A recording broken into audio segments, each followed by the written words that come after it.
Diehard Republicans and Democrats know who they are voting for, of course, but what about that all-too-critical block of independent voters? Here to tell us which way these voters are leaning is pollster Lee Carter. Good morning, Lee. Great to see you. Good morning. All right, we made it to the end. You've been covering these dials the entire election, so what surprises you the most? We're talking a lot about independents because we know where their diehards are going to go. Yes, so independents this entire election cycle, outside of a couple of controversial times, have really been tracking with Donald Trump. And to me, that makes a lot of sense because if you're an independent, you're choosing not to align yourself with a political party or the establishment. You're saying, I don't like the way things are. I'm going to go with the flow. I want change. Well, that fits the narrative of Donald Trump. It absolutely does. And I think what's happened throughout the election cycle is they've said moments, I want change. I want D.C. to be working for me. But there have been moments where they've questioned whether or not Donald Trump is the change agent that's going to work for them. And so we've seen them fluctuate throughout, either being their intensity for Donald Trump. His message has resonated the whole time. So over the last week of the dials, we saw independents continue to track with Donald Trump, but with some less intensity. So the question is, what's going to happen? And I think it all comes out to voter turnout. So if we look at Florida early vote, I think it's really important to take a look at this. Everybody is talking about the Hispanic turnout in Florida, saying that that is a record high. And it absolutely is, and that does not play to Donald Trump.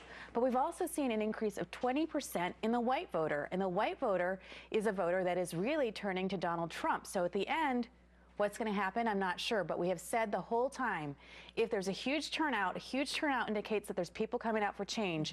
And that plays for Donald Trump. And just know that the Florida early vote, we already have as many people who voted in Florida as did in the 2012 election. It's a record number of people turning out to the polls. What was interesting to me to watch you and watch your dials, after the Billy Bush thing, the independents separated themselves from the Republicans. But then over the last few weeks, after we've learned more about the open investigation of Hillary Clinton when that was reopened around Halloween, and then more WikiLeaks emails have been released than I have seen. And have you seen this, more independents gelling with the Republicans? They have. So I think if you think about what the independents have done, is they have said, we want change. We don't want the establishment. We certainly don't want our politicians beholden to big business, to Wall Street, all of those things they want off the table.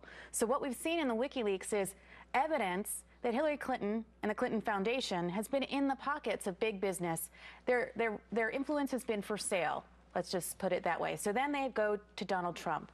Then they see a moment where Donald Trump does something that's, many people would say ridiculous. Everybody would agree is offensive. And then they say, well, I'm not sure I can do that. And then they come back. They've never fully gone to Hillary Clinton, but they have left Donald Trump.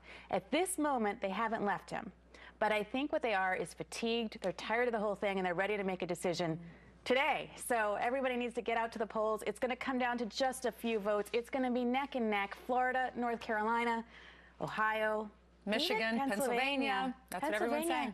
Pennsylvania is closer than we ever expected. Yeah. It's unbelievable. So it's going to be a fun day. Thank you, Lee.